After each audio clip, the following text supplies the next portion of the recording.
最近的航母在哪里？这句美国总统在危急时刻的口头禅，正在印太海域催生一场百年未有的物种大爆发。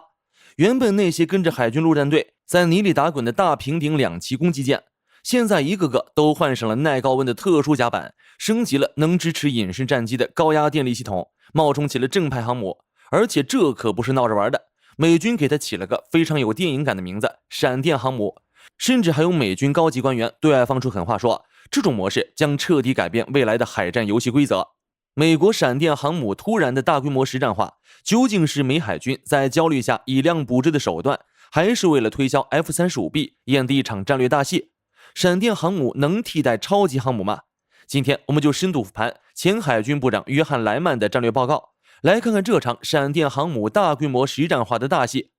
当然，身为美海军的狂热拥趸，我必须告诉你，海军的强大不在乎它有多少巨舰，而是在于它能让任何一块甲板都变成对手的梦魇。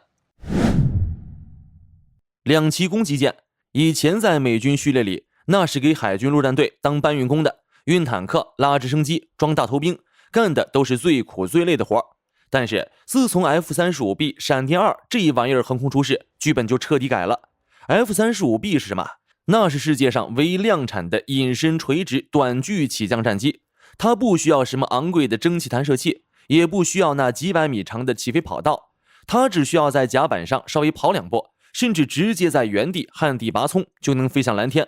这一跳直接把4万吨级的黄蜂级和美利坚级推上了神坛。美军突然发现，我手里这9艘两栖攻击舰，只要把甲板加厚点，把电路改改，不就是现成的航母吗？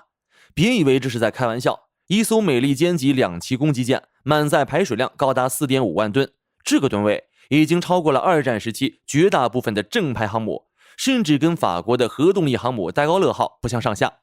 在2022年4月的实验中，美军的迪利波里号曾一口气塞进了20架 F-35B， 这是什么概念？这意味着这艘辅助舰艇的航空打击能力已经超越了俄罗斯唯一的那艘冒黑烟的库兹涅佐夫号。甚至连第7舰队司令卡尔·托马斯中将都直言不讳表示，一艘带14架 F-35B 的闪电航母，其出动率和纯粹战斗力都要比对手现役的任何一艘航母更强。这话说的虽然傲慢，但却透着一股子冷冰冰的体系自信。F-35B 作为第5代隐身战机，其配备的 AN/APG-81 主动相位阵列雷达，能让它在对方发现自己之前就完成锁定与击杀。而两栖攻击舰的多功能性更是超级航母不具备的，它今天可以全副武装执行闪电航母的高强度夺取制空权任务，明天换上 MV-22 鱼鹰和登陆艇，又能无缝切换到大规模登陆战模式。这种灵活性在印太地区岛链纵横的地理环境下简直是如鱼得水，且非常符合美军定下的分布式作战战略。更重要的是，闪电航母的造价仅为30多亿美元，而一艘福特级航母要133亿。也就是说，美国可以用一艘超级航母的价格造出4个能在战区横着走的闪电打击群。目前，日本海上自卫队已经在加贺号上完成了特殊改装，装上了支持 F-35B 的专属甲板。英国的伊丽莎白女王级，韩国的 LPX-2 计划，澳洲的堪培拉级，几乎全球一线海军强国都在疯狂跟进这个概念。他们看中的正是闪电航母能以极低的门槛敲开5代机航母俱乐部的大门。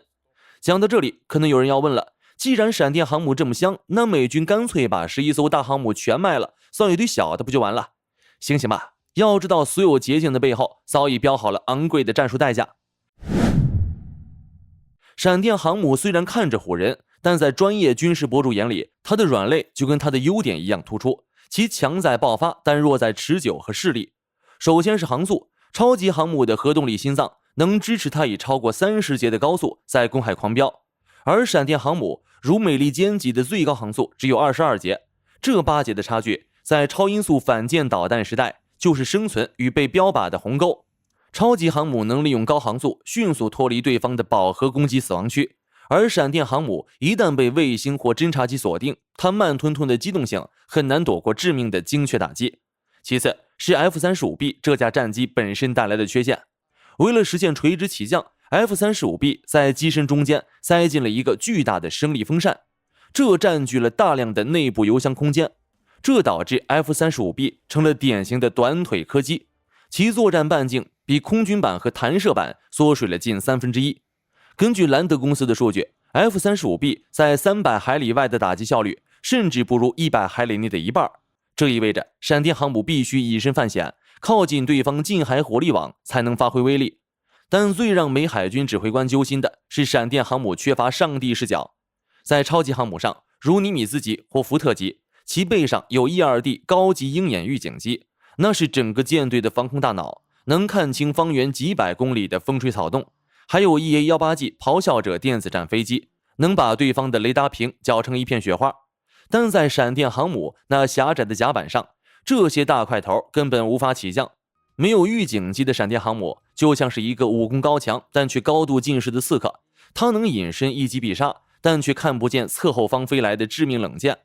2020年7月，好人理查号的那场大火更像是一记响亮的耳光，一场意外的人为纵火，在短短几天内就让这艘4万吨的巨舰彻底报废。这暴露了2栖舰艇在损管设计和舱室抗损能力上与正规航母有着云泥之别。前海军部长约翰·莱曼在《载机航母在哪里》一书中曾严厉批评，任何小于5万吨的载机平台在面对现代导弹打击时，其恢复战斗力的几率几乎为0。闪电航母的这种易碎性让它很难在面对大国高强度对抗中单独生存。既然闪电航母短板这么多，为什么美海军依然要大规模实战化这个概念？难道这背后真的藏着一个关于15艘航母的庞大历史宿命？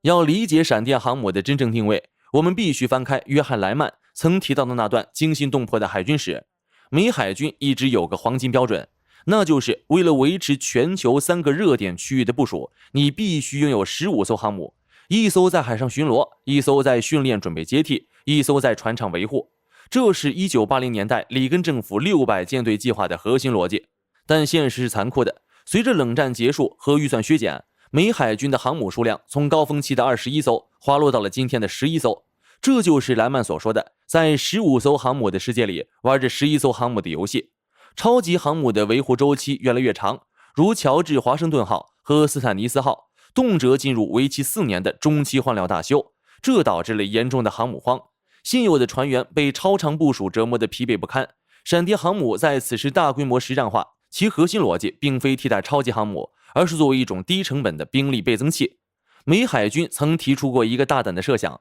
与其死磕133亿美元一艘且技术尚不成熟的福特级，不如开发一种像中途岛级那样的中型航母。这种航母排水量在6万吨左右，配备蒸汽弹射器，能起降预警机，且能由多个造船厂竞争生产。而目前的闪电航母本质上是美海军在中型航母回归之前的临时替代方案。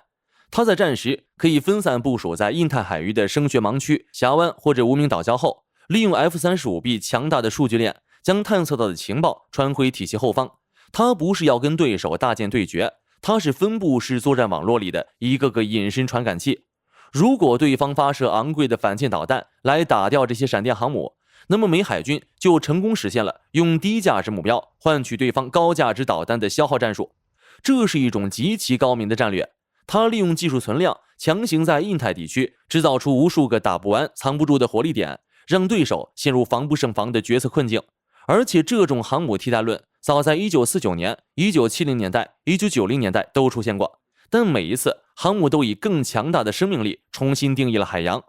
当然，还有一种说法是，美国为了推销 F-35B， 从而让盟友替自己分担那昂贵的 F-35B 研发成本，顺便把大家牢牢绑在美式武器体系上。但在我这里，闪电航母的诞生不是美国为了卖飞机的骗局，它是美海军在维持全球自由航行与应对预算枯竭之间找到的最优解，所以并不存在替代超级航母的说法。我所看到的是一个由11艘超级巨兽和无数闪电刺客组成的更加立体且危险的海洋新秩序。好了，这期关于闪电航母的内容就聊到这儿。你们觉得在未来10年内，美海军会不会真的重启中型航母计划，来取代这群闪电柯基？或者说无人机航母才是最终的标准答案？欢迎在评论区留下你的高见，咱们一起探讨。我们下期再见。